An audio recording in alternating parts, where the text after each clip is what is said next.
ನೀವು ವಾಸ ಮಾಡೋದಕ್ಕೆ ಅಂತ ಒಂದು ಹೊಸ ಮನೆಗೆ ಹೋಗ್ತೀರಾ. ಆ ಮನೇಲಿ ನಿಮ್ಗೊಂದು ಬುಕ್ ಸಿಗುತ್ತೆ. ಆದ್ರೆ ಆ ಬುಕ್ಕಿನ ಇತಿಹಾಸನ ನೀವು ತಿಳ್ಕೊತಿದ್ದಂಗೆನೆ ನಿಮ್ಮ ಜೀವನದಲ್ಲಿ ವಿಚಿತ್ರವಾಗಿ ಏನೇನೋ ನಡೆಯೋದಕ್ಕೆ ಶುರುವಾದ್ರೆ ಹೇಗಿರುತ್ತೆ ಅಂತದ್ದೇ ಒಂದು ಫ್ಯಾಂಟಸಿ ಅಡ್ವೆಂಚರ್ ಮೂವಿನೇ ನಾವು ಇವತ್ತು ನೋಡ್ತಿರೋದು. ಅಂದಂಗಿ ಮೂವಿ ಹೆಸರು ಸ್ಪೈಡರ್ ವೀಕ್ ಕ್ರಾನಿಕಲ್ಸ್ ಅಂತ. ಸರಿ, ಈಗ ನಾವು ತುಂಬಾ ಟೈಮ್ ಅನ್ನ ವೇಸ್ಟ್ ಮಾಡದೆ ನಮ್ಮ ಮೈನ್ ಸ್ಟೋರಿ ಕಡೆಗೆ ಹೊರಟೋಗೋಣ.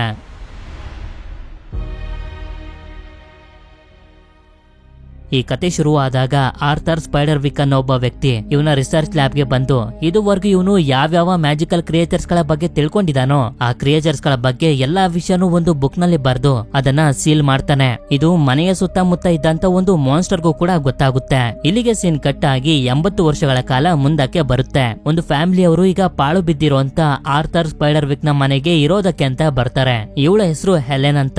ಇವನು ಅವಳ ಮಗ ಸೈಮನ್. ಇವನು ಸೈಮನ್ ನ ಟ್ವಿನ್ ಬ್ರದರ್ ಜಾರೆಡ್. ಹಾಗೆ ಅವಳು ಸೈಮನ್ ಹಾಗೆ ಜಾರೆಡ್ ನ ಅಕ್ಕ ಮ್ಯಾಲರಿ. ಆಕ್ಚುಲಿ ಜಾರೆಡ್ ಗೆ ಅವನ ತಾಯಿ ಜೊತೆ ಇರೋದಕ್ಕೆ ಇಷ್ಟ ಇರೋದಿಲ್ಲ. ಆದಷ್ಟು ಬೇಗ ಇವನ ಫಾದರ್ ಹತ್ರ ಹೋಗ್ಬೇಕು ಅಂತ ಅನ್ಕೋತಿರ್ತಾನೆ. ಇದೇ ಜಾಗದಲ್ಲಿ ಇವರಿಗೆ ಆರ್ಥರ್ ಸ್ಪೈಡರ್ ವಿಕ್ ಹಾಗೆ ಅವನ ಮಗಳಾಗಿರೋಂತ ಲುಸಿಂಡಾ ಬಗ್ಗೆ ಗೊತ್ತಾಗುತ್ತೆ. ಒಂದು ದಿನ ಇದ್ದಕ್ಕಿದ್ದಂಗೆನೆ ಆರ್ಥರ್ ಮಾಯ ಆಗೋಗ್ತಾನೆ. ಆರ್ಥರ್ ಎಲ್ಲೋದಂತ ಕೇಳಿದಾಗ ಅವನ ಮಗಳಾಗಿರೋಂತ ಲುಸಿಂಡಾ ಎಲ್ಲರಿಗೂ ಹೇಳ್ತಿದ್ಲು, ನನ್ನ ತಂದೆನ ಮ್ಯಾಜಿಕಲ್ ಕ್ರಿಯೇಚರ್ಸ್ ಆಗಿರೋಂತ ಫೇರಿಗಳು ಎತ್ಕೊಂಡು ಹೊಂಟೋದ್ರು ಅಂತ. ಆದ್ರೆ ಅವಳ ಮಾತಿನ ಮೇಲೆ ಯಾರಿಗೂ ನಂಬಿಕೆ ಇರೋದಿಲ್ಲ. ಲುಸಿಂಡಾ ಇದನ್ನ ಮತ್ತೆ ಮತ್ತೆ ಹೇಳ್ತಿದ್ರಿಂದ ಅವಳನ್ನ ಹುಚ್ಚ ಆಸ್ಪತ್ರೆಗೆ ಹಾಕ್ಬಿಡ್ತಾರೆ. ಆಕ್ಚುಲಿ ಹೇಳ್ಬೇಕು ಅಂತಂದ್ರೆ ಈ ಆರ್ಥರ್ ಸ್ಪೈಡರ್ ವಿಕ್ ಬೇರೆ ಯಾರು ಅಲ್ಲ, ಹೆಲೆನ್ ಇದಾಳಲ್ಲ ಅವಳ ಅಂಕಲ್ ನ ಅಂಕಲ್. ಈ ಮನೆ ತುಂಬಾ ಬರೀ ಜೇನು ತುಪ್ಪನೇ ಇರುತ್ತೆ. ಏನಕ್ಕೆ ಅನ್ನೋದು ಇವ್ರಿಗೆ ಮಾತ್ರ ಅರ್ಥನೇ ಆಗೋದಿಲ್ಲ. ನಂತರ ಜಾರೆಡ್ ಅವನ ತಂದೆಗೆ ಕಾಲ್ ಮಾಡಿ ಆದಷ್ಟು ಬೇಗ ಬಂದು ನನ್ನನ್ನ ಕರ್ಕೊಂಡು ಹೋಗು ಅಂತ ಹೇಳ್ತಿರ್ತಾನೆ. ಯಾಕೆಂತಂದ್ರೆ ಈ ಜಾಗ ಇವನಿಗೆ ಇಷ್ಟ ಆಗ್ತಿರೋದಿಲ್ಲ. ಅದೇ ಸಮಯಕ್ಕೆ ಇವನಿಗೆ ಗೋಡೆಯ ಹಿಂದೆ ಯಾರೋ ಓಡಾಡ್ತಿರೋ ರೀತಿ ಅನ್ಸುತ್ತೆ. ಆದ್ರಿಂದ ಗೋಡೆನ ಹೋಲ್ ಮಾಡೋದಕ್ಕೆ ಶುರು ಮಾಡ್ಬಿಡ್ತಾನೆ. ಆಗ ಅಲ್ಲಿಗೆ ಇವನ ತಾಯಿ ಆಗಿರುವಂತ ಹೆಲೆನ್ ಬಂದು ತಡಿತಾರೆ. ಆ ರೀತಿ ಎಲ್ಲ ಮಾಡಬಾರ್ದು ಅಂತ.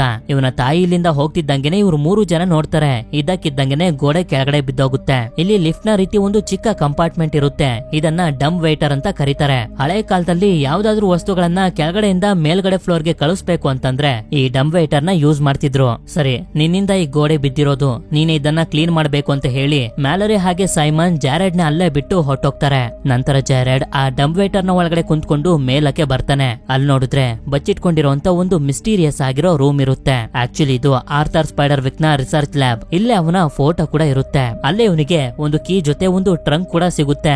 ಸರಿ ಅಂತ ಹೇಳಿ ಇವನು ಅದನ್ನು ಓಪನ್ ಮಾಡಿದ್ರೆ ಅದ್ರೊಳಗಡೆ ಒಂದು ಬುಕ್ ಇರುತ್ತೆ. ಅದನ್ನ ಇವನು ನೋಡ್ತಿರ್ಬೇಕಾದ್ರೆ ಯಾವ್ದೋ ಕಣ್ಣಿಗೆ ಕಾಣಿದಿರುವಂತ ಜೀವಿ ಇವನಿಗೆ ಹೆದರ್ಸುತ್ತೆ. ಜಾರೆಡ್ ಇಲ್ಲಿಂದ ಹೊಟ್ಟೋಗು ಅಂತ. ಇದರಿಂದ ಇವನು ತುಂಬಾ ಹೆದರ್ಕೊಂಡು ಅಲ್ಲಿಂದ ಸೈಮನ್ ಹತ್ರ ಬಂದು ಎಲ್ಲಾ ವಿಷಯನೂ ಹೇಳ್ತಾನೆ. ಆದ್ರೆ ಇವನ್ ಮಾತ್ರ ಜಾರೆಡ್ ನ ಮಾತನ್ನ ನಂಬೋದೇ ಇಲ್ಲ. ಇನ್ನೇನ್ ಮಾಡೋದು ಅಂತ ಅಲ್ಲೇ ಇದ್ದಂತ ಒಂದು ಬಾಕ್ಸ್ ನ ಒಳಗಡೆ ಬಂದು ಈ ಬುಕ್ ಅನ್ನು ಓದ್ಬೇಕು ಅಂತ ಡಿಸೈಡ್ ಮಾಡ್ತಾನೆ. ಆದ್ರೆ ಆ ಬುಕ್ ನ ಮೇಲೆ ಒಂದು ವಾರ್ನಿಂಗ್ ಲೆಟರ್ ಇರುತ್ತೆ. ಈ ಬುಕ್ ಅನ್ನ ಯಾವುದೇ ಕಾರಣಕ್ಕೂ ಕೂಡ ಓದ್ಬೇಡಿ, ನಿಮ್ಮ ಜೀವಕ್ಕೆ ಅಪಾಯ ಆಗುತ್ತೆ ಅಂತ. ಆದ್ರೆ ಜಾರೆಡ್ ಮಾತ್ರ ಅದಕ್ಕೆ ಕೇರ್ ಮಾಡದೆ ಆ ಬುಕ್ ಅನ್ನ ಓದೋದಕ್ಕೆ ಶುರು ಮಾಡ್ತಾನೆ. ಆ ಬುಕ್ ಅನ್ನ ಓಪನ್ ಮಾಡ್ತಿದ್ದಂಗೆ ಇವನಿಗೆ ತುಂಬಾ ವಿಚಿತ್ರವಾಗಿ ಫೀಲ್ ಆಗುತ್ತೆ. ಯಾವಾಗ ಇವನು ಆ ಬುಕ್ ಅನ್ನು ಓದೋದಕ್ಕೆ ಶುರು ಮಾಡ್ತಾನೋ ಆಗ ಇವನಿಗೆ ಗೊತ್ತಾಗುತ್ತೆ ಆರ್ಥರ್ ಸ್ಪೈಡರ್ ವಿಕ್ ಈ ಕಾಡ್ನಲ್ಲಿರುವಂತ ಮ್ಯಾಜಿಕಲ್ ಕ್ರಿಯೇಚರ್ಸ್ ಗಳ ಬಗ್ಗೆ ತುಂಬಾ ಸೀಕ್ರೆಟ್ ಆಗಿರುವಂತ ಇನ್ಫಾರ್ಮೇಶನ್ ಗಳನ್ನ ಈ ಬುಕ್ ನಲ್ಲಿ ಬರ್ದಿದ್ದಾನೆ ಅಂತ. ಇದುವರೆಗೂ ಎಲ್ಲಾ ಕ್ರಿಯೇಚರ್ಸ್ ಗಳ ಶಕ್ತಿ ಬಗ್ಗೆ ಒಂದು ಬುಕ್ ನಲ್ಲಿ ಯಾರು ಕೂಡ ಬರ್ದಿರೋದಿಲ್ಲ. ಆದ್ರಿಂದ ಇದೇ ಕಾಡ್ನಲ್ಲಿರುವಂತ ಒಂದು ಮಾನ್ಸ್ಟರ್ ಓಗರ್ ಮುಲ್ಗರಾತ್ ಈ ಬುಕ್ ಅನ್ನ ತನ್ನ ವಶಕ್ಕೆ ತಗೊಳ್ಬೇಕು ಅಂತ ತುಂಬಾನೇ ಪ್ರಯತ್ನ ಪಡ್ತಿದ್ದಾನೆ. ಈ ಬುಕ್ ಅನ್ನು ಓದ್ತಿರುವಂತ ನೀವು ಯಾರಾದ್ರೂ ಆಗಿರೆ, ಆದ್ರೆ ಈ ಬುಕ್ ಅವನಿಗೆ ಸಿಗದೇ ರೀತಿ ನೀವು ನೋಡ್ಕೋಬೇಕು ಅಂತ ಆರ್ಥರ್ ಸ್ಪೈಡರ್ ವಿಕ್ ಈ ಬುಕ್ ನ ಕೊನೆಯಲ್ಲಿ ಬರ್ದಿರ್ತಾನೆ. ಯಾಕೆಂತಂದ್ರೆ ಓಗರ್ ಮುಲ್ಗರಾತ್ಗೆ ಒಂದು ಸಲ ಈ ಬುಕ್ ಸಿಕ್ಬಿಟ್ರೆ ಬುಕ್ ನಲ್ಲಿರೋ ಮ್ಯಾಜಿಕಲ್ ಕ್ರಿಯೇಚರ್ಸ್ ಗಳ ಸೀಕ್ರೆಟ್ ಬಗ್ಗೆ ತಿಳ್ಕೊಂಡು ಆ ಮ್ಯಾಜಿಕಲ್ ಕ್ರಿಯೇಚರ್ಸ್ ಗಳ ಪವರ್ ಅನ್ನ ಪಡ್ಕೋಬಿಡ್ತಾನೆ. ಆಗ ಅವನು ಇಡೀ ಪ್ರಪಂಚನೂ ಕೂಡ ನಾಶ ಮಾಡ್ಬಿಡ್ತಾನೆ ಅಂತ. ಹೀಗೆ ಇವನು ಬುಕ್ ಅನ್ನು ಓದ್ತಿರ್ಬೇಕಾದ್ರೆ ಅದೇ ಸಮಯಕ್ಕೆ ಮ್ಯಾಲರಿ ಕಿರ್ಚ್ಕೊಳ್ಳೋ ಅಂತ ಶಬ್ದ ಕೇಳಿಸುತ್ತೆ. ನೋಡಿದ್ರೆ ಅವಳ ಕೂದಲನ್ನ ಯಾರೋ ಮಂಚಕ್ಕೆಲ್ಲ ಕಟ್ಬಿಟ್ಟಿರ್ತಾರೆ. ಇದನ್ನೆಲ್ಲ ಮಾಡಿರೋದು ಜಾರೆಡ್ ಅಂತ ಎಲ್ಲರಿಗೂ ಅನ್ನಿಸ್ತಿರುತ್ತೆ. ಆದ್ರೆ ಜಾರೆಡ್ ಮಾತ್ರ ಅದನ್ನ ಒಪ್ಕೊಳ್ತಿರೋದಿಲ್ಲ. ಯಾಕೆಂತಂದ್ರೆ ಇವನ್ ಪಾಡಿಗೆ ಇವನು ಬುಕ್ ಅನ್ನ ಓದ್ಕೊಂಡು ಕುಂತಿದ್ನಲ್ಲ. ಮಾರನೇ ದಿನ ಬೆಳಗ್ಗೆ ನಮ್ಗೆ ತೋರಿಸ್ತಾರೆ. ಈ ಮನೆ ಸುತ್ತ ಒಂದು ಸರ್ಕಲ್ ಅನ್ನ ಹಾಕಿರ್ತಾರೆ. ಯಾವಾಗ ಜಾರೆಡ್ ಸರ್ಕಲ್ ಇಂದ ಹೊರಗಡೆ ಬರ್ತಾನೋ ಇವರೆಲ್ಲರನ್ನು ಯಾರೋ ನೋಡ್ತಿದ್ದಾರೆ ಅಂತ ನಮ್ಗೆ ಗೊತ್ತಾಗುತ್ತೆ. ನಂತರ ಜಾರೆಡ್ ಬುಕ್ ಅನ್ನ ತೋರಿಸಿ ಮ್ಯಾಲರಿಗೆ ಹೇಳ್ತಾನೆ, ನಿನ್ನ ಕೂದಲನ್ನ ಮಂಚಕ್ಕೆ ಕಟ್ಟಿದ್ದು ನಾನಲ್ಲ, ಈ ಬ್ರೌನಿ ಅನ್ನೋ ಕ್ರಿಯೇಚರ್. ಆ ಕ್ರಿಯೇಚರ್ ನಮ್ ಜೊತೆ ಮನೇಲೇ ಇದೆ. ನಾವೆಲ್ಲರೂ ಮನೇಲಿರೋದು ಅದಕ್ಕೆ ಇಷ್ಟ ಇಲ್ಲ ಅಂತ. ಆದ್ರೆ ಅವ್ನ ಮಾತನ್ನ ಮ್ಯಾಲರಿ ಹಾಗೆ ಸೈಮನ್ ನಂಬೋದಕ್ ಹೋಗೋದಿಲ್ಲ. ಅದೇ ಸಮಯಕ್ಕೆ ಜಾರೆಡ್ ನೋಡ್ತಾನೆ ಯಾವ್ದೋ ಒಂದು ಕ್ರಿಯೇಚರ್ ಇವನ್ ಕಡೆಗೆನೆ ಬರ್ತಿರುತ್ತೆ. ಆದ್ರೆ ಅದು ಸರ್ಕಲ್ ಅನ್ನ ದಾಟಿ ಒಳಗಡೆ ಬರೋದಕ್ ಆಗೋದಿಲ್ಲ. ಬುಕ್ ಇಂದ ಜಾರೆಡ್ ಗೆ ಗೊತ್ತಾಗಿರುತ್ತೆ ಬ್ರೌನಿ ಇರುತ್ತಲ್ಲ ಅದಕ್ಕೆ ಹನಿ ಅಂದ್ರೆ ತುಂಬಾನೇ ಇಷ್ಟ ಅಂತ. ಆದ್ರಿಂದ ಇವನು ರಿಸರ್ಚ್ ಲ್ಯಾಬ್ ಗೆ ಬಂದು ಬಿಸ್ಕೆಟ್ ನ ಮೇಲೆ ಹನಿನ ಇಟ್ಟು ಕಾಯ್ತಾ ಕುಂತ್ಕೋತಾನೆ ಬ್ರೌನಿ ಇಲ್ಲಿಗೆ ಬರುತ್ತೆ ಅಂತ. ಸ್ವಲ್ಪ ಹೊತ್ತಿನ ನಂತರ ಎದ್ದು ನೋಡಿದ್ರೆ ನೋಡಿದ್ರೆ ಬ್ರೌನಿ ಬಿಸ್ಕೆಟ್ ಹಾಗೆ ಹನಿನ ತಿಂತಿರುತ್ತೆ. ಈ ಬ್ರೌನಿಗೆ ಮಾಯ ಆಗುವಂತ ಶಕ್ತಿನೂ ಕೂಡ ಇರುತ್ತೆ. ಅದೇ ಸಮಯಕ್ಕೆ ಜಾರೆಡ್ ಹತ್ರ ಬುಕ್ ಇದೆ ಅಂತ ಬ್ರೌನಿಗೆ ಗೊತ್ತಾಗ್ತಿದ್ದಂಗೆನೆ ಕೋಪದಿಂದ ಒಂದು ಮಾನ್ಸ್ಟರ್ ಆಗಿ ಕನ್ವರ್ಟ್ ಆಗಿ ಇವನ ಮೇಲೆ ವಸ್ತುಗಳನ್ನ ಎಸೆಯೋದಕ್ಕೆ ಶುರು ಮಾಡುತ್ತೆ. ಆಗ ಇವನು ಮತ್ತೆ ಬಿಸ್ಕೆಟ್ಗೆ ಹನಿನ ಹಾಕೊಟ್ಟು ಅದಕ್ಕೆ ಸಮಾಧಾನ ಮಾಡ್ತಾನೆ. ಆಗ ಬ್ರೌನ್ ಇವನಿಗೆ ಹೇಳ್ತಾ ಹೋಗುತ್ತೆ, ಆರ್ಥರ್ ಈ ಬುಕ್ ಅನ್ನ ಪ್ರೊಟೆಕ್ಟ್ ಮಾಡುವಂತ ಜವಾಬ್ದಾರಿನ ನನ್ಗೆ ಕೊಟ್ಟಿದ್ರು. ಹಾಗೆ ಈ ಬುಕ್ ಅನ್ನ ಮನೆಯ ಸುತ್ತ ಇರುವಂತ ಸರ್ಕಲ್ ಇಂದ ಹೊರಗಡೆ ತಗೊಂಡು ಹೋಗ್ಬಾರ್ದು, ತಗೊಂಡೋದ್ರೆ ಓಗರ್ಗೆ ಈ ಬುಕ್ಕು ಸಿಕ್ಬಿಡುತ್ತೆ ಅಂತ. ಯಾವ ಸರ್ಕಲ್ ಅಂತ ಕೇಳಿದಾಗ ಇವನಿಗೆ ಮನೆ ಸುತ್ತ ಇರುವಂತ ಸರ್ಕಲ್ ಅನ್ನ ತೋರಿಸುತ್ತೆ. ಅದೇ ಸಮಯಕ್ಕೆ ಸೈಮನ್ ಜಾರೆಡ್ ನ ಹುಡ್ಕೊಂಡು ಸರ್ಕಲ್ ಇಂದ ಹೊರಗಡೆ ಬರ್ತಾನೆ. ಆಗ ಕಣ್ಣಿಗೆ ಕಾಣದೇ ಇರುವಂತ ಒಂದಷ್ಟು ಕ್ರಿಯೇಚರ್ಸ್ ಗಳು ಅವನನ್ನ ಎಳ್ಕೊಂಡು ಹೋಗ್ತಿರ್ತವೆ. ಈ ಸ್ಟೋನ್ ಇಂದ ಅವುಗಳನ್ನ ನೋಡು ಅಂತ ಹೇಳಿದಾಗ ಇವನು ಕೂಡ ಸ್ಟೋನ್ ಇಂದ ನೋಡ್ತಾನೆ. ಸಣ್ಣದಾಗಿರೋ ಗ್ರೀನ್ ಗಾಬ್ಲಿನ್ಸ್ ಅನ್ನೋ ಒಂದಷ್ಟು ಮಾನ್ಸ್ಟರ್ಸ್ ಗಳು ಸೈಮನ್ ನ ಎಳ್ಕೊಂಡು ಹೋಗ್ತಿರ್ತವೆ. ಆದ್ರಿಂದ ಜಾರೆಡ್ ಕೂಡ ಬುಕ್ ಅನ್ನ ಒಂದು ಬ್ಯಾಗ್ ಗೆ ಹಾಕೊಂಡು ಸೈಮನ್ ನ ಕಾಪಾಡೋದಕ್ಕೆಂತ ಕಾಡಿನ ಒಳಗಡೆ ಬರ್ತಾನೆ. ಆಗ ಇವನು ಆ ಸ್ಟೋನ್ ಅನ್ನ ಇಟ್ಕೊಂಡು ನೋಡ್ತಾನೆ. ಒಂದಷ್ಟು ಗಾಬ್ಲಿನ್ಸ್ ಗಳು ಸೈಮನ್ ನ ಒಂದು ಕೇಜ್ ನ ಒಳಗಡೆ ಬಂಧಿಸಿ ಇಟ್ಟಿರ್ತಾರೆ. ಅದೇ ಸಮಯಕ್ಕೆ ನೋಡಿದ್ರೆ ಇವನ ಹಿಂದೆ ಇದ್ದಂತ ಒಂದು ಸೆಲ್ ನಲ್ಲಿ ಅಲ್ಲೂ ಕೂಡ ಒಂದು ಗಾಬ್ಲಿನ್ ಇರುತ್ತೆ. ಆದ್ರೆ ಇದು ಒಳ್ಳೆ ಗಾಬ್ಲಿನ್. ಓಗರ್ ಇದ್ರ ಕಂಪ್ಲೀಟ್ ಆಗಿರುವಂತ ಫ್ಯಾಮಿಲಿನ ಸಾಯಿಸ್ಬಿಟ್ಟಿರ್ತಾನೆ. ಆದ್ರಿಂದ ಇದು ಕೂಡ ಓಗರ್ ನ ಸಾಯಿಸ್ಬೇಕು ಅಂತ ಅನ್ಕೊಂಡಿರುತ್ತೆ. ಜಾರೆಡ್ ಅದನ್ನ ಕೇಜ್ ಇಂದ ಬಿಡುಗಡೆ ಮಾಡ್ತಾನೆ. ಅಂದಂಗೆ ಇದ್ರ ಹೆಸರು ಆಕ್ಸ್ವಿಲ್ ಅಂತ. ಸೈಮನ್ ನ ಬಿಡಿಸೋದಕ್ಕೆ ಇದು ಜಾರೆಡ್ ಗೆ ಹೆಲ್ಪ್ ಮಾಡೋದಕ್ಕೆ ಶುರು ಮಾಡುತ್ತೆ. ಹೀಗೆ ಇವರು ನಿಧಾನವಾಗಿ ಸೈಮನ್ ಹತ್ರ ಬಂದು ಇನ್ನೇನು ಅವನನ್ನ ಬಿಡಿಸ್ಬೇಕು ಅಂತ ಅನ್ಕೊಳ್ಳೋಷ್ಟ್ರಲ್ಲಿ ಆ ಗಾಬ್ಲಿನ್ಸ್ ಗಳು ಸೈಮನ್ ನ ಕೆಳಗಡೆ ಎಳ್ಕೊತವೆ. ಯಾಕೆಂತಂದ್ರೆ ಮಾನ್ಸ್ಟರ್ ಆಗಿರುವಂತ ಆಗರ್ ಅಲ್ಲಿಗೆ ಬರ್ತಾನೆ, ಅದು ಕೂಡ ಮನುಷ್ಯನ ವೇಷದಲ್ಲಿ. ನಂತರ ಆಗರ್ ಸೈಮನ್ ಹತ್ರ ಬಂದು ಕೇಳ್ತಾನೆ, ನಿನ್ಗೆ ಆ ಮನೇಲಿ ಆ ಬುಕ್ ಸಿಕ್ತಾ ಅಂತ. ಇಲ್ಲ ನನ್ಗೆ ಯಾವ ಬುಕ್ ಬಗ್ಗೆನೂ ಗೊತ್ತಿಲ್ಲ ಅಂತ ಇವನು ಹೇಳಿದಾಗ ಇವನ ಜಾಬ್ನೆಲ್ಲ ಚೆಕ್ ಮಾಡಿಸ್ತಾನೆ. ಆದ್ರೆ ಇವನಿಗೆ ಬುಕ್ ಸಿಗೋದಿಲ್ಲ, ಬರೀ ಇವನ ಫ್ಯಾಮಿಲಿ ಫೋಟೋ ಸಿಗುತ್ತೆ ಅಷ್ಟೇ. ಸರಿ ಆಯ್ತು, ನಾನ್ ನಿನ್ನ ನಂಬ್ತೀನಿ, ಹೋಗ ಬುಕ್ ಅನ್ನ ತಗೊಂಡ್ ಬಾ, ಇಲ್ಲಾಂದ್ರೆ ನಿನ್ನ ಕಂಪ್ಲೀಟ್ ಆಗಿರೋ ಫ್ಯಾಮಿಲಿನ ಸಾಯಿಸ್ಬಿಡ್ತೀನಿ ಅಂತ ಓಗರ್ ಸೈಮನ್ ನ ಹೆದರಿಸಿ ಕಳಿಸ್ತಾನೆ. ಅವನು ಹೋಗ್ತಿದ್ದಂಗೆನೆ ಜಾರೆಡ್ ನೋಡ್ತಾನೆ. ಓಗರ್ ಮನುಷ್ಯನಿಂದ ಮಾನ್ಸ್ಟರ್ ಆಗಿ ಕನ್ವರ್ಟ್ ಆಗಿ ಅವನ ಗಾಬ್ಲಿನ್ಸ್ ಗಳಿಗೆ ಹೇಳ್ತಾನೆ, ಆ ಬುಕ್ ಸಿಕ್ತಿದ್ದಂಗೆನೆ ಅವನ ಫ್ಯಾಮಿಲಿ ಅವರೆಲ್ಲರನ್ನೂ ಸಾಯಿಸ್ಬಿಡಿ ಅಂತ. ಹೀಗೆ ಸೈಮನ್ ಮನೆ ಕಡೆಗೆ ಹೋಗ್ತಿರ್ಬೇಕಾದ್ರೆ ಜಾರೆಡ್ ಬಂದು ಹೇಳ್ತಾನೆ, ಆ ಬುಕ್ ನನ್ನ ಹತ್ರನೇ ಇದೆ ಅಂತ. ಇದರಿಂದ ಸೈಮನ್ ಅವನ ಜೊತೆ ಫೈಟ್ ಮಾಡೋದಕ್ಕೆ ಶುರು ಮಾಡ್ಕೊಬಿಡ್ತಾನೆ, ಬುಕ್ ನ ನನ್ನ ಕೈಲಿ ಕೊಡು ಅಂತ. ಆಗ ಓಗರ್ ನ ಕಡೆಯ ಗಾಬ್ಲಿನ್ಸ್ ಗಳು ಆ ಬುಕ್ ಅನ್ನು ನೋಡಿ ಇವರನ್ನ ಫಾಲೋ ಮಾಡೋದಕ್ಕೆ ಶುರು ಮಾಡ್ತಾರೆ. ಹೀಗೆ ಇವರಿಬ್ರು ತಪ್ಪಿಸ್ಕೊಂಡು ಹೋಗ್ತಿರ್ಬೇಕಾದ್ರೆ ಹೇಗೋ ಮಾಡಿ ಜಾರೆಡ್ ಅವನನ್ನ ಪ್ರೊಟೆಕ್ಟಿವ್ ಶೀಲ್ಡ್ ಒಳಗಡೆ ಕರ್ಕೊಂಡ್ ಬರ್ತಾನೆ. ಆಗ್ಲೇ ಇವರಿಗೆ ಗೊತ್ತಾಗೋದು ಮ್ಯಾಲರಿ ಸರ್ಕಲ್ ಇಂದ ಹೊರಗಡೆ ಇದ್ದಾಳೆ ಅಂತ. ಬೇಗ ಸರ್ಕಲ್ ನ ಒಳಗಡೆ ಬಾ ಅಂತಂದ್ರು ಅವರಿಬ್ರ ಮಾತನ್ನ ಇವಳು ಸೀರಿಯಸ್ ಆಗಿ ತಗೊಳ್ತಿರೋದಿಲ್ಲ.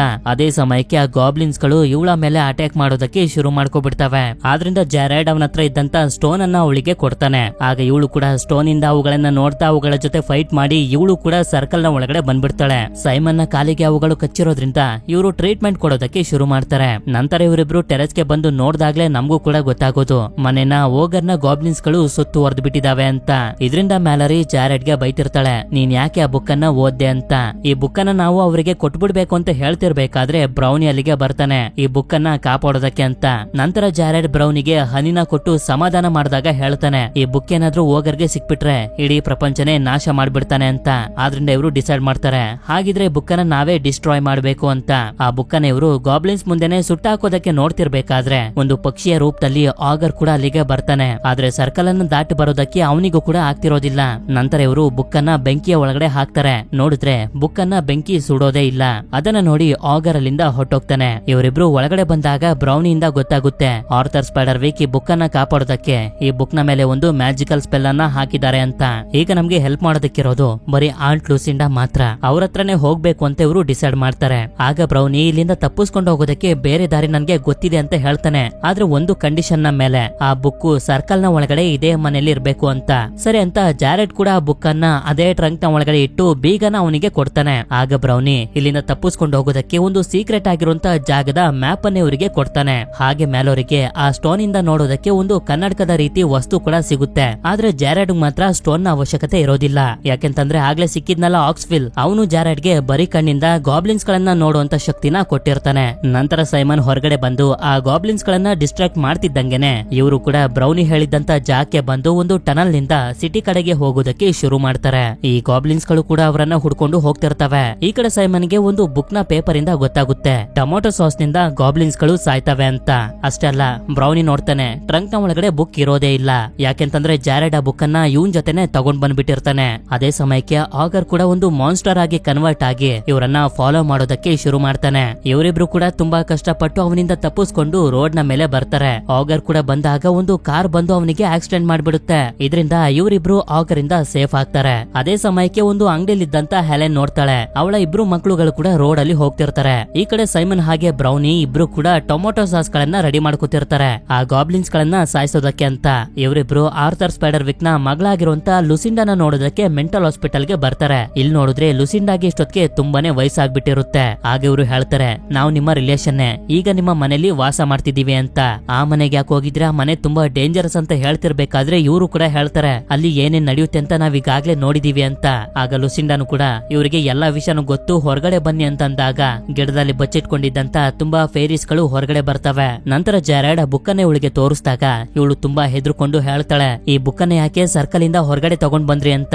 ಆಗ ಇವರು ಕೂಡ ಹೇಳೋದಕ್ಕೆ ಶುರು ಮಾಡ್ತಾರೆ, ಆಗಾರಿ ಬುಕ್ಗೋಸ್ಕರ ನಮ್ಮ ಫ್ಯಾಮಿಲಿ ಹಿಂದೆ ಬಿದ್ಬಿಟ್ಟಿದ್ದಾನೆ, ಪ್ಲೀಸ್ ಈ ಬುಕ್ ಅನ್ನ ಹೇಗೆ ನಾಶ ಮಾಡೋದು ಹೇಳಿ ಅಂತ ಅಂದಾಗ ಇವಳು ಕೂಡ ಹೇಳೋದಕ್ಕೆ ಶುರು ಮಾಡ್ತಾಳೆ. ಒಂದು ದಿನ ನನ್ನ ತಂದೆ ತುಂಬಾ ಗಾಬರಿಯಿಂದ ಒಂದು ಮ್ಯಾಜಿಕಲ್ ಪೌಡರ್ ಅನ್ನ ಮಾಡಿ ಅದರಿಂದ ಮನೆಯ ಸುತ್ತ ಒಂದು ಪ್ರೊಟೆಕ್ಟಿವ್ ಸರ್ಕಲ್ ಅನ್ನ ಮಾಡಿದ್ರು. ಆದ್ರೆ ಅದ್ರ ಬಗ್ಗೆ ನನಗೆ ಗೊತ್ತಿರ್ಲಿಲ್ಲ.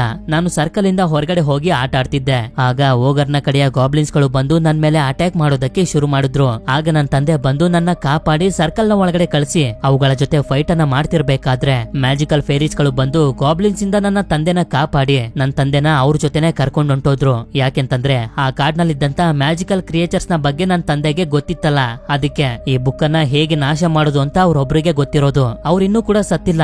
ಆ ಫೇರೀಸ್ ಗಳಿರುವಂತ ಜಾಗನ ಹುಡ್ಕೊಂಡು ಹೋದ್ರೆ ಅವರು ನಿಮ್ಗೆ ಸಿಕ್ಕೇ ಸಿಗ್ತಾರೆ, ಅವರನ್ನ ಹುಡ್ಕೊಂಡು ಹೋಗಿ ಅಂತ ಇವಳು ಹೇಳ್ತಿರ್ಬೇಕಾದ್ರೇನೆ ಆ ಗಾಬ್ಲಿನ್ಸ್ ಗಳು ಬಂದು ಬುಕ್ ನ ಒಂದಷ್ಟು ಪೇಜಸ್ ಗಳನ್ನ ಕಿತ್ಕೊಂಡು ಹೊರಟೋಗ್ತವೆ. ಅದೇ ಸಮಯಕ್ಕೆ ಹೆಲೆನ್ ಕೂಡ ಅಲ್ಲಿಗೆ ಬರ್ತಾಳೆ. ಈ ಕಡೆ ಗಾಬ್ಲಿನ್ಸ್ ಗಳು ಬುಕ್ ಇಂದ ಕಿತ್ಕೊಂಡು ಬಂದಿದ್ರಲ್ಲ ಒಂದಷ್ಟು ಪೇಜಸ್ ಗಳು, ಆ ಪೇಜಸ್ ಗಳು ಅಷ್ಟೊಂದೇನು ಇಂಪಾರ್ಟೆಂಟ್ ಆಗಿರೋದಿಲ್ಲ. ಆದ್ರೆ ಒಂದೇ ಒಂದು ತುಂಬಾ ಇಂಪಾರ್ಟೆಂಟ್ ಆಗಿರುವಂತ ಪೇಜ್ ಓಗರ್ಗೆ ಸಿಕ್ಬಿಡುತ್ತೆ. ಆ ಪೇಜ್ ನಲ್ಲಿ ಪ್ರೊಟೆಕ್ಟಿವ್ ಸರ್ಕಲ್ ಅನ್ನ ಹೇಗೆ ನಾಶ ಮಾಡೋದು ಅಂತ ಇರುತ್ತೆ. ಈ ವಿಷಯ ಅಲ್ಲೇ ಇದ್ದಂತ ಆಕ್ಸ್ವಿಲ್ ಗೆ ಗೊತ್ತಾಗೋಗುತ್ತೆ. ಈ ಕಡೆ ಜಾರೆಡ್ ಹಾಗೆ ಮ್ಯಾಲರಿ ಇದುವರೆಗೂ ನಡೆದಿರುವಂತ ಎಲ್ಲಾ ವಿಷಯನೂ ಇವರ ತಾಯಿಗೆ ಹೇಳಿ ಅರ್ಥ ಮಾಡಿಸೋದಕ್ಕೆ ತುಂಬಾನೇ ಪ್ರಯತ್ನ ಪಡ್ತಿರ್ತಾರೆ. ಆದ್ರೆ ಇವರ ತಾಯಿ ಮಾತ್ರ ಇವರ ಮಾತನ್ನೇ ನಂಬ್ತಿರೋದಿಲ್ಲ. ಈ ತರ ಎಲ್ಲ ಆಗೋದಕ್ಕಾದ್ರೂ ಹೇಗ್ ಸಾಧ್ಯ ಅಂತ ಹೇಳ್ತಿರ್ತಾರೆ. ಆದ್ರಿಂದ ಇವರಿಬ್ರನ್ನ ಮನೆಗ್ ಬಿಟ್ಟು ಹೋಗ್ತಾರೆ. ಮ್ಯಾಲರಿ ನೋಡ್ತಾಳೆ, ಮನೆ ಸುತ್ತಮುತ್ತ ಯಾವುದೇ ಗಾಬ್ಲಿನ್ಸ್ ಗಳು ಇರೋದಿಲ್ಲ. ನಂತರ ಜಾರೆಡ್ ಬುಕ್ ಅನ್ನ ತಂದು ಮತ್ತೆ ಬ್ರೌನಿಗೆ ವಾಪಸ್ ಕೊಡ್ತಾನೆ. ಹೀಗೆ ಇವರಿಬ್ರು ಗಾಬ್ಲಿನ್ಸ್ ಗಳು ಎಲ್ಲಿಗೋದು ಅಂತ ಯೋಚನೆ ಮಾಡ್ತಿರ್ಬೇಕಾದ್ರೆ ಅಲ್ಲಿಗೆ ಆಕ್ಸ್ವಿಲ್ ಬಂದು ಜಾರೆಡ್ ಗೆ ಹೇಳ್ತಾನೆ, ಓಗರ್ಗೆ ಒಂದು ಪೇಜ್ ಸಿಕ್ಕಿದೆ, ಅದರಲ್ಲಿ ಪ್ರೊಟೆಕ್ಟಿವ್ ಸರ್ಕಲ್ ಅನ್ನ ಹೇಗೆ ನಾಶ ಮಾಡೋದು ಅನ್ನೋ ಫಾರ್ಮುಲಾ ಇದೆ. ಅವನು ಈ ಮನೆನ ನಾಶ ಮಾಡಿ ಬುಕ್ ಅನ್ನ ತಗೊಳ್ಳೋದಕ್ಕೆ ಇವತ್ ರಾತ್ರಿನೇ ಬರ್ತಿದ್ದಾನೆ ಅಂತ. ಇದರಿಂದ ಜಾರೆಡ್ ಗೆ ತುಂಬಾ ಭಯ ಆಗಿ ಇವನ ತಂದೆನ ಕಾಂಟ್ಯಾಕ್ಟ್ ಮಾಡೋದಕ್ಕೆ ಪ್ರಯತ್ನ ಪಡ್ತಾನೆ. ಆಗ್ಲೇ ಇವನಿಗೆ ಹಾಗೆ ನಮ್ಮೆಲ್ಲರಿಗೂ ಗೊತ್ತಾಗೋದು, ಜಾರೆಡ್ ನ ತಂದೆ ಇವರನ್ನ ಹಾಗೆ ಇವರ ತಾಯಿನ ಬಿಟ್ಟು ಬೇರೆ ಮದ್ವೆನ ಆಗಿದ್ದಾನೆ. ಇವ್ರ ಬಗ್ಗೆ ಅವನಿಗೆ ಸ್ವಲ್ಪನೂ ಯೋಚನೆ ಇಲ್ಲ. 3 ಜನ ಮಕ್ಕಳನ್ನ ಸಾಕೋದಕ್ಕೆ ಇವರ ತಾಯಿ ಆಗಿರುವಂತ ಹೆಲೆನ್ ತುಂಬಾನೇ ಕಷ್ಟ ಪಡ್ತಿದ್ದಾರೆ ಅಂತ. ಇದು ಜಾರೆಡ್ ಗೆ ಗೊತ್ತಾದ್ಮೇಲೆ ತುಂಬಾ ದುಃಖದಿಂದಾನೇ ಡಿಸೈಡ್ ಮಾಡ್ತಾನೆ, ಉಳಿದಿರುವಂತ ನನ್ನ ಫ್ಯಾಮಿಲಿನ ನಾನು ಕಾಪಾಡ್ಕೋಬೇಕು ಅಂತ. ಆದ್ರಿಂದ ಇವನು ಆರ್ಥರ್ ಸ್ಪೈಡರ್ ವಿಕ್ ನ ಹುಡುಕ್ಲೇಬೇಕು ಅಂತ ಬುಕ್ ಅನ್ನ ನೋಡ್ತಾನೆ. ಆ ಬುಕ್ ನಲ್ಲಿ ಗ್ರಿಫಿನ್ ಅನ್ನೋ ಒಂದು ಕ್ರಿಯೇಚರ್ ನ ಬಗ್ಗೆ ಆರ್ಥರ್ ಮೆನ್ಷನ್ ಮಾಡಿರ್ತಾನೆ. ನಾನು ಹಾಗೆ ಗ್ರಿಫಿನ್ ತುಂಬಾನೇ ಕ್ಲೋಸ್ ಫ್ರೆಂಡ್ಸ್ ಗಳು, ನಾನು ಎಲ್ಲೇ ಬಚ್ಚಿಟ್ಕೊಂಡಿದ್ರು ನನ್ನ ಸ್ಮೆಲ್ ಇಂದಾನೆ ಅವನು ನನ್ನನ್ನ ಹುಡ್ಕೊಂಡ್ ಬಂದ್ಬಿಡ್ತಾನೆ ಅಂತ. ಹಾಗೆ ಗ್ರಿಫಿನ್ ನ ಕರೆಯೋದಕ್ಕೆ ಒಂದಷ್ಟು ವರ್ಡ್ಸ್ ಗಳನ್ನು ಕೂಡ ಬರ್ದಿರ್ತಾನೆ. ಆ ವರ್ಡ್ಸ್ ಅನ್ನ ಇವರು ಓದ್ತಿದ್ದಂಗೆನೆ ಹೊರಗಡೆ ಮ್ಯಾಜಿಕಲ್ ಕ್ರಿಯೇಚರ್ ಆಗಿರುವಂತ ಗ್ರಿಫಿನ್ ಬರುತ್ತೆ. ಆಗ ಬ್ರೌನಿನು ಕೂಡ ಬುಕ್ ಅನ್ನು ಕೊಟ್ಟು ಹೋಗಿ ಆರ್ಥರ್ ನ ಹುಡ್ಕೊಂಡು ಕರ್ಕೊಂಡ್ ಬನ್ನಿ ಅಂತ ಹೇಳ್ತಾನೆ. ಸರಿ ಅಂತ ಇವ್ರ 3 ಜನ ಕೂಡ ಗ್ರಿಫಿನ್ ನ ಮೇಲೆ ಹತ್ತಿ ಕುಂತ್ಕೊಂಡು ಆರ್ಥರ್ ನ ಹುಡ್ಕೊಂಡು ಹೋಗ್ತಿರ್ತಾರೆ. ಅದೇ ರೀತಿ ಗ್ರಿಫಿನ್ ಕೂಡ ತುಂಬಾ ಹೊತ್ತು ಟ್ರಾವೆಲ್ ಮಾಡಿ ಒಂದು ಮಿಸ್ಟೀರಿಯಸ್ ಆಗಿರುವಂತ ಐಲ್ಯಾಂಡ್ ಹತ್ರ ಕರ್ಕೊಂಡ್ ಬರುತ್ತೆ. ಯಾಕೆಂತಂದ್ರೆ ಫೈರಿಸ್ ಗಳು ಆರ್ಥರ್ ಸ್ಪೈಡರ್ ವಿಕ್ ನ ಇಲ್ಲೇ ಬಂಧಿಸಿ ಇಟ್ಕೊಂಡಿರೋದು. ನಂತರ ಇವ್ರ 3 ಜನರನ್ನ ಇಲ್ಲೇ ಇಳಿಸಿ ಗ್ರಿಫಿನ್ ಅಲ್ಲಿಂದ ಹೊಟ್ಟೋಗುತ್ತೆ. ನಂತರ ಜಾರೆಡ್ ಬಂದು ಆರ್ಥರ್ ಸ್ಪೈಡರ್ ವಿಕ್ ಗೆ ಹೇಳ್ತಾನೆ, ನಾನ್ ನಿಮ್ಮ ರಿಲೇಷನ್, ನಿಮ್ಮ ಮಗಳು ಲುಸಿಂಡಾಗೆ ಈಗ 86 ವರ್ಷ ಆಗಿದೆ ಅಂತ. ಆದ್ರೆ ಆರ್ಥರ್ ಗೆ ಮಾತ್ರ ಇದ್ರ ಮೇಲೆ ಸ್ವಲ್ಪನೂ ನಂಬಿಕೆನೆ ಬರೋದಿಲ್ಲ. ಯಾಕೆಂತಂದ್ರೆ ಇವನ ಪ್ರಕಾರ ಇವತ್ ಬೆಳಗ್ಗೆನೆ ಇವನು ಲುಸಿಂಡಾನ ನೋಡ್ಕೊಂಡು ಬಂದಿರ್ತಾನೆ. ಇಲ್ಲ, ಅದಾಗಿ 80 ವರ್ಷಗಳಾಗೋಗಿದೆ, ನಿಮ್ಮ ಮಗಳಿಗೆ 86 ವರ್ಷ, ಹಾಗೆ ನಿಮ್ಗೆ 150 ವರ್ಷ ಅಂತ ಜಾರೆಡ್ ಹೇಳ್ತಾನೆ. ಅಂದ್ರೆ ಫೇರೀಸ್ ಗಳು ಇವನನ್ನ ಈ ಮಿಸ್ಟೀರಿಯಸ್ ಐಲ್ಯಾಂಡ್ ಅಲ್ಲಿ ಬಂಧಿಸಿ ಇಟ್ಟಿದಾರಲ್ಲ, ಇವನಿಗೆ ವಯಸ್ಸು ಆಗಿರೋದಿಲ್ಲ, ಹಾಗೆ ಟೈಮ್ ಆಗಿರೋದು ಕೂಡ ಗೊತ್ತಾಗಿರೋದಿಲ್ಲ. ಈ ಕಡೆ ಸೈಮನ್ ಹಾಗೆ ಮ್ಯಾಲರಿನ ಆ ಫೇರೀಸ್ ಗಳು ಹಿಪ್ನೋಟೈಸ್ ಮಾಡ್ಬಿಟ್ಟಿರ್ತವೆ. ಆದ್ರಿಂದ ಆರ್ಥರ್ ಜಾರೆಡ್ ನ ಸೈಡ್ ಕರ್ಕೊಂಡ್ ಬಂದು ಅವನ ಬುಕ್ ಅನ್ನ ಕೊಡೋದಕ್ಕೆ ಹೇಳ್ತಾನೆ. ಇವನು ಕೂಡ ಬುಕ್ ಅನ್ನ ಕೊಡ್ತಾ ಇದನ್ನ ಮೊದ್ಲು ನಾಶ ಮಾಡ್ಬಿಡಿ ಅಂತ ಹೇಳ್ತಾನೆ. ಆದ್ರೆ ಆರ್ಥರ್ ಮಾತ್ರ ಇದಕ್ಕೆ ರೆಡಿ ಆಗಿರೋದಿಲ್ಲ. ಈ ಬುಕ್ ಅನ್ನ ಬರೆಯೋದಕ್ಕೆ ನನ್ನ ಜೀವನ ಪೂರ್ತಿ ಕಷ್ಟಪಟ್ಟಿದ್ದೀನಿ, ಹೇಗಿದ್ದನ್ನ ನಾನು ನಾಶ ಮಾಡ್ಲಿ ಅಂತ. ಆಗ ಜಾರೆಡ್ ಇವನಿಗೆ ಅರ್ಥ ಮಾಡಿಸ್ತಾನೆ, ಈ ಬುಕ್ ಇಂದ ನಿಮ್ಮ ಮಗಳು ನಿಮ್ಮಿಂದ ದೂರ ಆಗಿ 80 ವರ್ಷಗಳ ಕಾಲ ತಂದೆ ಇಲ್ದೆ ಬದುಕಿದ್ರು, ಹಾಗೆ ಈ ಬುಕ್ ಇಂದ ನನ್ ಫ್ಯಾಮಿಲಿನೂ ಕೂಡ ಈಗ ಡೇಂಜರ್ ಅಲ್ಲಿ ಇದೆ, ಪ್ಲೀಸ್ ಇದನ್ನ ನಾಶ ಮಾಡಿ ಅಂತ. ಆರ್ಥರ್ ಕೂಡ ಈಗಿನ ಪರಿಸ್ಥಿತಿನ ಅರ್ಥ ಮಾಡ್ಕೊಂಡು ಬುಕ್ ಅನ್ನ ಓಪನ್ ಮಾಡಿ ನೋಡಿದ್ರೆ ಇವನ್ ಬರ್ದಿರುವಂತ ಬುಕ್ ಇದು ಅಲ್ಲ. ಅಂದ್ರೆ ಬೇಕು ಅಂತಾನೆ ಬ್ರೌನಿ ಬುಕ್ ಅನ್ನ ಚೇಂಜ್ ಮಾಡಿರೋದು. ಬುಕ್ ಸರ್ಕಲ್ ಒಳಗಡೆ ಸೇಫ್ ಆಗಿದೆ ಅಂತ ಆರ್ಥರ್ ಅನ್ಕೊಳ್ತಿರ್ಬೇಕಾದ್ರೆ ಇವನು ಹೇಳ್ತಾನೆ, ಇಲ್ಲ, ಪ್ರೊಟೆಕ್ಟಿವ್ ಶೀಲ್ಡ್ ಅನ್ನ ಹೇಗೆ ನಾಶ ಮಾಡೋದು ಅನ್ನೋ ಇನ್ಫಾರ್ಮೇಶನ್ ಇರೋ ಬುಕ್ ನ ಪೇಜ್ ಓಗರ್ಗೆ ಸಿಕ್ಬಿಟ್ಟಿದೆ. ನನ್ನ ತಾಯಿ ಈಗ ಮನೇಲಿ ಒಬ್ರೇ ಇರ್ತಾರೆ. ಓಗರ್ ಏನಾದ್ರೂ ಮನೆ ಮೇಲೆ ಅಟ್ಯಾಕ್ ಮಾಡಿದ್ರೆ ನಾನು ಏನ್ ಮಾಡ್ಲಿ ಅಂತ ಇವನು ಯೋಚನೆ ಮಾಡ್ತಿರ್ಬೇಕಾದ್ರೆ ಆರ್ಥರ್ ಇವನಿಗೆ ಅರ್ಥ ಮಾಡಿಸ್ತಾನೆ. ನೀನು ಬುಕ್ ಅನ್ನ ಓದಿದ್ಯಾ, ಬುಕ್ ಅಲ್ಲಿರುವಂತ ನಾಲೆಡ್ಜ್ ನಿನ್ನಲ್ಲೂ ಕೂಡ ಇದೆ. ಆ ವರ್ಡ್ಸ್ ಗಳನ್ನ ನೆನ್ಪ್ ಮಾಡ್ಕೊಂಡು ಗ್ರಿಫಿನ್ ನ ಕರೆ, ನಾನು ಫೇರಿಗಳನ್ನ ಡಿಸ್ಟ್ರಾಕ್ಟ್ ಮಾಡ್ತೀನಿ ಅಂತ ಹೇಳಿ ಇವನು ಆ ಬುಕ್ ಅನ್ನ ತಗೊಂಡೋಗಿ ಫೇರಿಸ್ ಗಳನ್ನ ಡಿಸ್ಟ್ರಾಕ್ಟ್ ಮಾಡ್ತಿದ್ದಂಗೆನೆ ಜಾರೆಡ್ ಕೂಡ ವರ್ಡ್ಸ್ ಗಳನ್ನ ನೆನ್ಪ್ ಮಾಡ್ಕೊಂಡು ಮತ್ತೊಂದ್ಸಲ ಗ್ರಿಫಿನ್ ಅನ್ನ ಕರೀತಾನೆ. ಇನ್ನೇನು ಫೇರಿಗಳು ಇವ್ರ ಹತ್ರ ಬರಬೇಕು ಅಂತ ಅನ್ಕೊಳ್ಳೋಷ್ಟ್ರಲ್ಲಿ ಅಲ್ಲಿಗೆ ಗ್ರಿಫಿನ್ ಬರುತ್ತೆ. ಆದ್ರಿಂದ ಇವರು ಅದ್ರ ಮೇಲೆ ಕುಂತ್ಕೊಂಡು ಮನೆ ಕಡೆಗೆ ಹೋಗ್ತಾರೆ. ಈ ಗಾಬ್ಲಿನ್ಸ್ ಗಳು ಬೇರೆ ಪ್ರೊಟೆಕ್ಟಿವ್ ಸರ್ಕಲ್ ಅನ್ನ ನಾಶ ಮಾಡೋದಕ್ಕೆ ಶುರು ಮಾಡ್ಕೊಬಿಟ್ಟಿರ್ತಾರೆ. ಅದೇ ಸಮಯಕ್ಕೆ ಹೆಲೆನ್ ಅವಳ ಕಾರನ್ನ ತಗೊಂಡು ಮನೆ ಹತ್ರ ಬರ್ತಾಳೆ. ಆಗ ಅಲ್ಲೇ ಬಚ್ಚಿಟ್ಕೊಂಡಿದ್ದಂತ 3 ಜನ ಮಕ್ಕಳು ಕಾರ್ನ ಒಳಗಡೆ ಬಂದು ಸೀದಾ ಕಾರ್ನ ತಗೊಂಡು ಪ್ರೊಟೆಕ್ಟಿವ್ ಸರ್ಕಲ್ ನ ಒಳಗಡೆ ಬಂದ್ಬಿಡ್ತಾರೆ. ಇವ್ರು 3 ಜನ ಆಡ್ತಿರೋದನ್ನ ನೋಡಿ ಹೆಲೆನ್ಗಂತೂ ಏನು ಅರ್ಥನೇ ಆಗ್ತಿರೋದಿಲ್ಲ. ಇವಳಿಗೆ ಅರ್ಥ ಮಾಡಿಸೋದಕ್ಕೆ ಪ್ರಯತ್ನ ಪಟ್ಟರು ಕೂಡ ಅರ್ಥ ಮಾಡ್ಕೋತಿರೋದಿಲ್ಲ.